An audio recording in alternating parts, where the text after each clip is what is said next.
వెంకీ, అఖిలాండేశ్వరి మరియు మ్యాగీ వాళ్ళ పెదనాన్న భద్రం అందరూ అక్కడే ఉంటారు. ఎక్కడ వాళ్ళైతే సేవ చేయాలని నాటకం ఆడుతూ ప్రజలకు సేవ చేశారో అక్కడే ఉంటారు. అక్కడికి వచ్చిన వెంకీ ఇలా అంటాడు, ఏమని అంటే, స్వార్థం కోసం ప్రజాసేవ ఒక పనిముట్టుగా వాడుకోవడం నీచపు రాజకీయం అవుతుంది అని చెప్పేసి వెంకీ అఖిలాండేశ్వరితో అంటాడు. అప్పుడు అఖిలాండేశ్వరికి చాలా కోపం వస్తుంది. అప్పుడు అఖిలాండేశ్వరి వాళ్ళ బావగారు ఉండి అంటారు కదా, సరే వెంకీ, నువ్వు చెప్పినట్టుగా వాళ్ళు చేశారు కదా, ఇక ఆ వీడియోస్ ఏదో ఇచ్చేసేయి అని చెప్పేసి అంటాడు వాళ్ళ బావగారు. అప్పుడు వెంకీ నవ్వుతూ అంటాడు కదా, వీడియోసా, అసలు ఆ వీడియోసే నేను తీయలేదుగా అని నవ్వుతూ అంటాడు.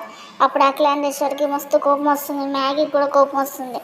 తర్వాత వెంకీ అంటాడు కదా, చీటింగ్ చేస్తే ఆ నొప్పి ఎలా ఉంటుందో ఇప్పుడైనా మీకు అర్థమైందా అని చెప్పేసి మళ్ళీ అంటాడు వెంకీ అని వెళ్ళిపోతాడు అక్కడి నుంచి. తర్వాత మ్యాగీ వాళ్ళ బావ భద్రము మ్యాగీతో ఇలా మాట్లాడతాడు, ఏంటంటే కోపంతో సాధించలేనిది ప్రేమతో సాధించగలం అని అంటాడు.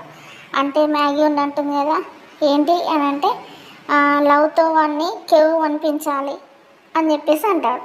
అప్పుడు మ్యాగీ ఆలోచనలో పడుతుంది.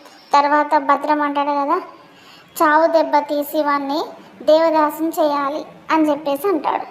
అప్పుడు మ్యాగీ అంటుంది కదా, సూపర్ ఐడియా, సరే ఓకే, నేనేంటో వానికి చూపిస్తా అంటూ వెళ్ళిపోతుంది. అక్కడ నుంచి వెళ్ళిపోయి కంపెనీకి వెళ్తుంది.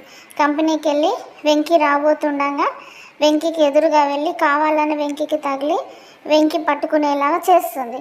ఇక్కడ నుంచి తను వెంకీని తన వెంట తిప్పుకోవడానికి అందులో ఒక ప్లాన్ ప్రకారంగా వెంకీని దేవదాసం చేయడానికి చాలా ప్రయత్నాలు మొదలు పెడుతుందని అనుకోవాలి. తర్వాత ఆమె ప్రయత్నం ఫలిస్తుందో లేదో, వెంకీ మరి ఆమె ఒళ్ళో పడతాడా లేదా నటిస్తాడా ఏంటి అనేది రేపటి నుంచి చూద్దాం.